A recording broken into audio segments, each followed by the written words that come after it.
Hey everyone, and welcome to a recap of day two in the Natalie Cochran case.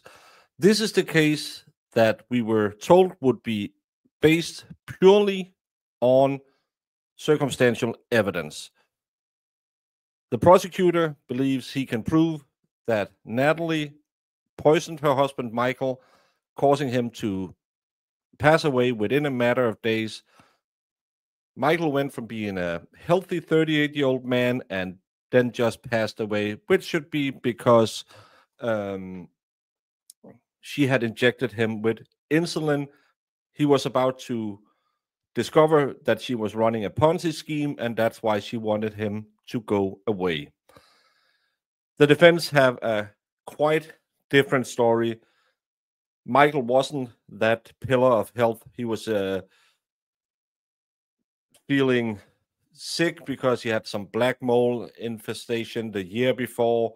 He was doing illicit workout products. So, quite a different story from the two sides. And we saw the first day. I didn't think the state was doing great. Day two, my honest opinion, and I know we on this channel we don't have to agree. We just watch the trials and we'll see where we go. Some people believe she did it because first we had Stephanie Hamilton on the scene. She testified that well, they had a relationship where Natalie would pick up prescription drugs for her to her son, and she had asked her for some insulin.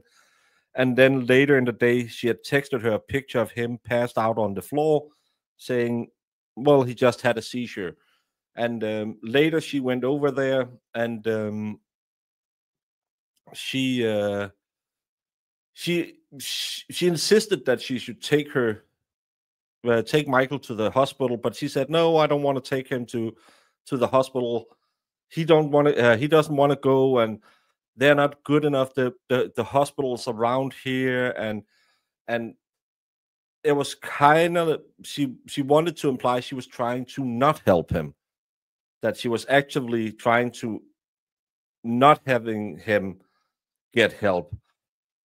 When Matthew Victor, our Colonel Click lookalike, examined her, we found out that Stephanie had also been an investor in the Ponzi scheme.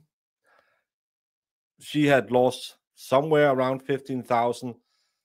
And again, does it do enough that she would lie on the stand? No, but again, you just have to reach reasonable doubt. And I think the defense attorney, he kind of irked me a little bit. He's a little too aggressive. He doesn't let them want to talk. He attacks them too much. But there's a lot of reasonable doubt being presented. Why did they give him give her the insulin? But why did you just leave it to her? Um, Nobody knew. According to Natalie, Michael had been on some anti-seizure medicine, some brain swelling medication. He didn't want to take them anymore, and it was the brain swelling that was the cause of his death. So, will the defense succeed in bringing in the theory that Michael was already dying and it had nothing to do with any injections?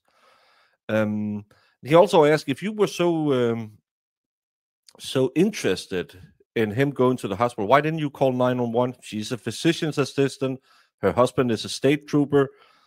And she said, it's not my place to make that call. And isn't it, if you have a medical background and you are so worried about his condition, wouldn't you call 911 no matter what the spouse said? So again, does it prove she's innocent? No. But does it prove she might be innocent? And that's all you need in a criminal case. It's beyond reasonable doubt. Again, I think he handled the witness good. Stop being so aggressive. A little aggression is fine, but he's a little too aggressive. Then we had a Court Nexon, a guy who looked like he didn't even know how to spell his last name. He was a banker who had some dealings with him. His entire testimony was worth nothing. He really wanted to go into the financial stuff. What it had to do with anything, I don't know. And the lawyer kept pointing it out. It has nothing to do with this case. The big damning evidence from him was they canceled the meeting, and then later she bounced some checks. But that was after Michael had died. So again, he also seemed like he had some kind of gripe. Then we had a guy who was a pilot, and again, she canceled a flight with them. It was supposed to go to Lynchburg and talk with the bank, but it was the day Michael was sick, and the state wants to prove that she's covering up her actions by saying no to go to the bank and cover up by not taking that flight. But again, she has a story that she was sick on the day, or Michael was sick on the day. So why should she go? It seems like a little far-fetched to me.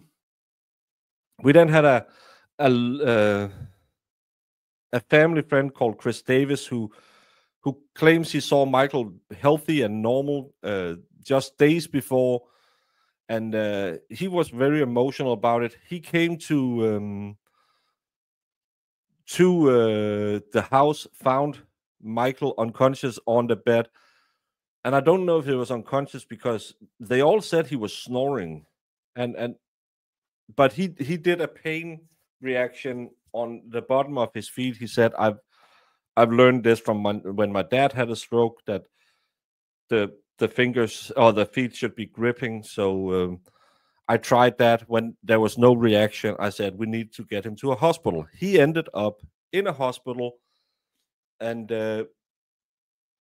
again, if he's snoring, if he has a history of seizures, does it prove she gave him insulin? That's the thing I want the state to prove to me that there's some proof that insulin helped him take the last step. The last witness was the hospice nurse who admitted him. He got in there 5 hours later. He was done. There was no evidence of anything other than they gave him morphine every 15 minutes, and 5 hours later he passed away. But what's the cause of the death on the death certificate? Brain swelling. So it's going to be interesting to see if they can prove that insulin injections would cause the brain swelling. We're going to continue the trial today. Is it a Ponzi scheme cover-up? Is it deteriorating body over years because of black mold, because he hurt his head? I still see this case having enough reasonable doubt that I would have a hard time finding him guilty. I know other people would find him guilty, her guilty, sorry, but I just can't get there with so much reasonable doubt. I hope we have doctors to come in and tell us why this couldn't just be because of his existing conditions. But we will watch on today, 9 a.m. Hope you'll join us.